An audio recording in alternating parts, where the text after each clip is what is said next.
Peristiwa G30S di kota Salatiga. Beberapa hari pasca G30S, sebuah tank Kodam 7 Diponegoro bergerak untuk merebut kota Salatiga. Wali kotanya hilang.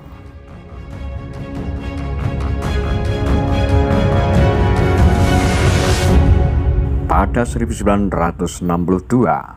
Mia Bustam, istri pelukis Sujoyono, diminta menjadi anggota penilai lomba kebersihan dan keindahan kota. Tugasnya keliling kota-kota di Jawa Tengah. Dalam bukunya Dari Camp ke Camp, cerita seorang perempuan, Mia menceritakan tentang apa saja yang ia jumpai dalam tiap kunjungannya. Ketika bercerita tentang Salatiga, Mia tak ingat apa saja yang ia nilai terkait perlombaan itu. Mia justru mengenang bahwa penduduk Salatiga dan sekitarnya banyak yang berpendirian kiri.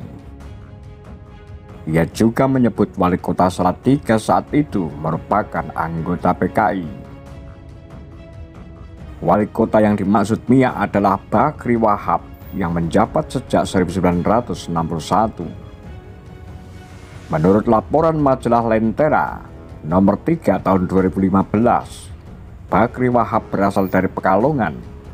Badannya agak gemuk, rambutnya keriting, wajahnya seperti orang Arab. Ia menempati rumah tak jauh dari kantor CSPKI Salatiga. Tak banyak catatan mengenai Bakri Wahab. Ia bahkan absen dari narasi sejarah kota Salatiga. Menurut Lentera, tak ada fotonya terpampang di antara foto mantan wali kota di kantor wali kota Salatiga. Namanya juga tak ditemukan dalam arsip kantor wali kota. Namun dalam buku Nyuwito Pak Noto, biografi rektor pertama Universitas Kristen Satya Wacana UKSW karya Sumbada, Bakri Wahab tampil dalam dua buah foto. Foto pertama menunjukkan Bakri Wahab dengan mendampingi DN Aidit ketika pemimpin PKI itu datang ke UKSW untuk mengisi ceramah etika komunisme. Foto kedua, Bakri Wahab mendampingi Muhammad Yamin meresmikan salah satu gedung baru di UKSW. Sayangnya, dalam buku itu Sumbada tak memberi banyak perhatian pada sang wali kota. Bakri Wahab memang wali kota komunis, namun ia bukan satu-satunya tokoh PKI yang menempati jabatan penting.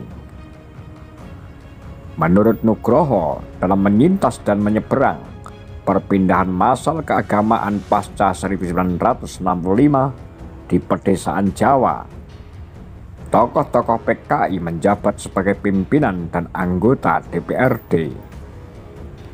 Ismail, ketua PKI Salatiga, menjabat sebagai ketua DPRD. Kepala Staf Kodim, Ngario, juga seorang anggota PKI.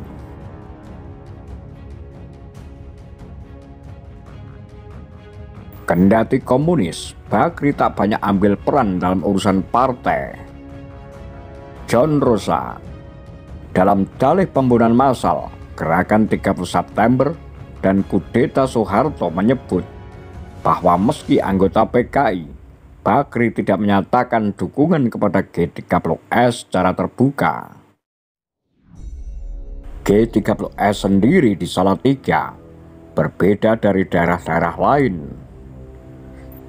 Dalam A Preliminary Analysis of the October 1, 1965 Coup in Indonesia, Ben Anderson dan Ruth McVeigh menyebut bahwa rentetan peristiwa G30S yang terjadi di Salatiga murni urusan militer tanpa partisipasi sipil maupun partai. Pada 1 Oktober pagi, dan Korem 073 Kolonel Soekardi dan Letkol Sugiman ditangkap atas perintah Letkol Idris, Kepala Staf Soekardi.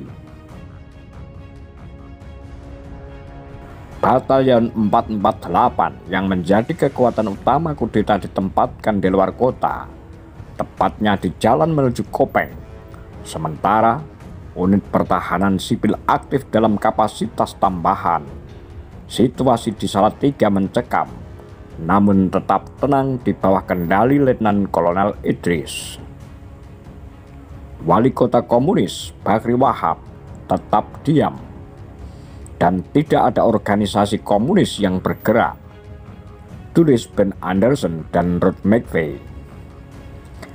Pada 4 Oktober dini hari, tank Pangdam Kodam 7 Diponegoro Mayor Jenderal Suryo Sumpeno yang sebelumnya ditempatkan di Bawen, persimpangan antara Yogyakarta, Semarang, Salatiga, meluncur ke Salatiga.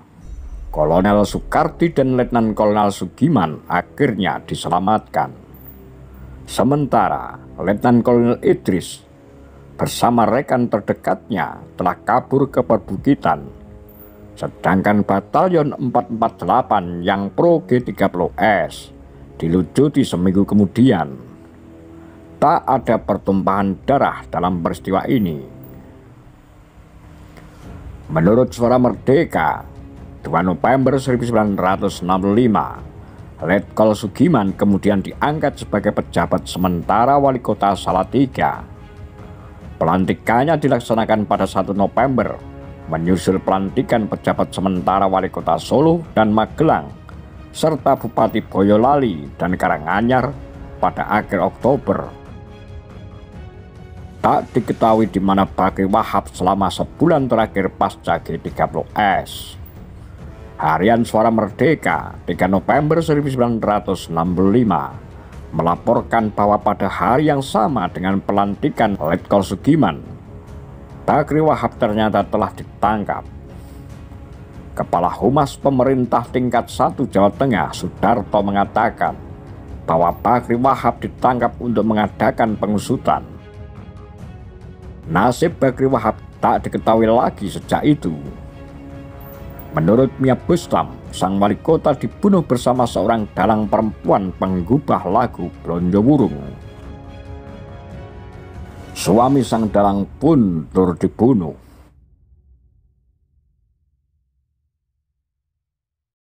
Apa pendapat Anda? Demikian Kura-Kura, Tagar Lambe Sundel.